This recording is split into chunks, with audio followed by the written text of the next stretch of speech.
Welcome to Small Arms Solutions.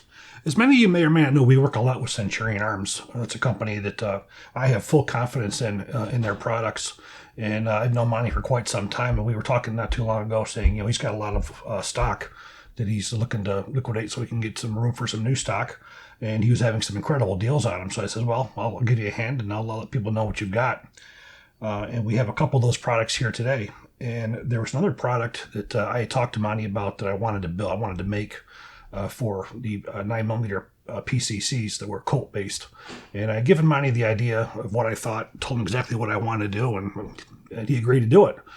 So we're going to go over that too. But first, I'm going to go over these products. Now, there's going to be quite a few products, so we're going to be going over a couple of them at a time. First, we're going to be looking at is the C4 9 and 14-inch rails. These are your traditional quad mill standard 1913 rails. What's unique about these is there's a military contract that he had that did not want QD slots in the front. That was a specification this military contract had. So that's what separated this particular model from the standard models.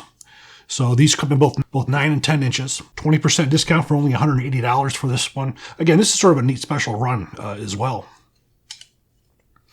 Now, many people seem to think that I'm very antiquated in the fact that I still prefer 1913 rails over everything else, but that's just me. Next one we have is a model 9.5 to 15-inch CMR rails. As you can see, this is the new M-Lock.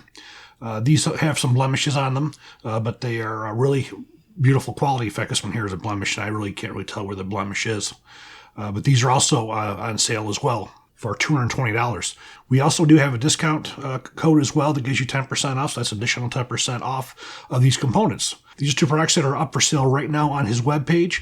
As soon as you go into the webpage, you'll see the mirrors. They're the top two, but these are two excellent deals that he has. The next part I want to talk about are 9mm PCCs. Now, regular AR-15s have a little bit of a different dynamic than the 9mm. The 9mm using a blowback. The blowback is a much harder and much higher cyclic rate. And one of the things that's known to do is when the bolt comes back, it slaps the hammer back. As you may see, there's a shiny area right here, which is where the hammer is impacting the back of the disconnector. Well, that does a few things. First thing it does, you'll be seeing photographs of this, is the disconnector. You will see on the back of the disconnector, you'll see the location where the back of the hammer is smashing into the disconnector. You will see galling and you will see peening. Well, eventually what that will do is that will strike there and it will crack and it'll break that tail right off. The other thing that you will notice is the hammer. You will see on the back of the hammer, you will see wear marks as well from where the hammer impacts the back of the disconnector. So basically what we're having is the disconnector sitting like so. Hammer comes back, it's smashing into it. This also, when it strikes the back there, it strikes the trigger, which gives you a trigger slap, which you can feel when that hammer strikes the back of the back of the trigger. Up until around 2009, Colt did take care of that by having a specially modified hammer where they took the back off, but they also put notches onto the front here, so it would work as the same way that the disconnector safety worked on the standard AR-15, utilizing the hammer and the firing pin and the modified carrier, which exposed that. 2008, 2009, while working at Colt, I was sent over to India as well as Jamaica to do shooting demonstrations with the Colt 9mm submachine gun. Well, we had some issues that come up. One of the issues was the bolt, as it would come back, it would the cartridge case would drop into the trigger compartment and lock the gun up. The second part we had was a failure to eject because the ejectors were not tuned. On the Colt pattern rifles, you have to have this ejector bent inward so it slides up against the carrier and that ejects the cartridge case. That wasn't done either. And also there was an issue with when it was designed. There is a period of time when the bolt hits the cartridge of the magazine, strips it up, goes into the chamber, and then it locks. There is a time period there. That cartridge is unsupported by the breech face of the bolt carrier, the extractor, and the chamber. So we had some problems. We got back and told engineering that we had some problems. Well, there was a modification they made to the bolt carrier with a cut that helped a lot of these issues. Well, unfortunately, they did not test it with the semi-automatic only hammer.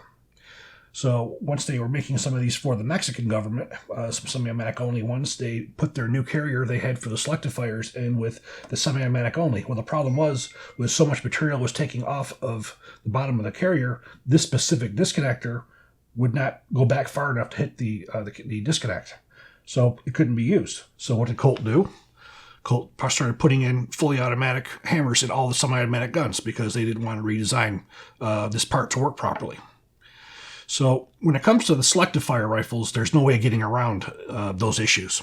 Due to other than what SIG did. SIG actually put a guard over the back of the disconnector so the back of the hammer could not strike that. Well, Colt's never done that. So now you have all the semi-automatic only guns. They don't have to have this same issue. So I got with Monty and said, I want to fix this because I do a lot of shooting with 9mm, and I've seen the damage. In fact, these parts come out of one of my PCCs that I've shot quite a bit.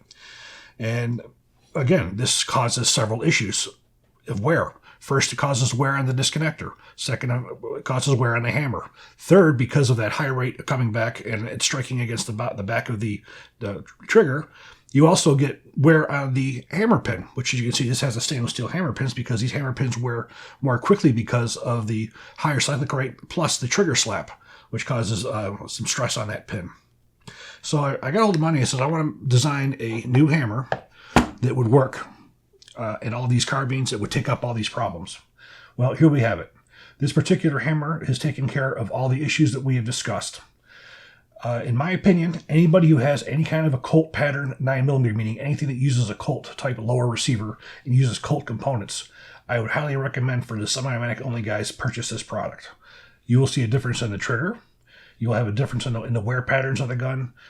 It will be a far more durable design. Monty just put these up on Centurion's website for $35. As I said, I think this thing here will take care of a lot of issues. So those of you who have PCCs, I recommend you go take a look at this. In fact, I've shown you the pictures of the damage. Take a look at your rifle and look for that damage. Look for the shiny mark on the back of the hammer. Look for the peening and the marks on the back of the disconnector. The stainless steel hammer trigger pins are very hard to come by, but they are an enhancement. And I can tell you from shooting a lot of full auto with the 9mm SMG, those pins do break.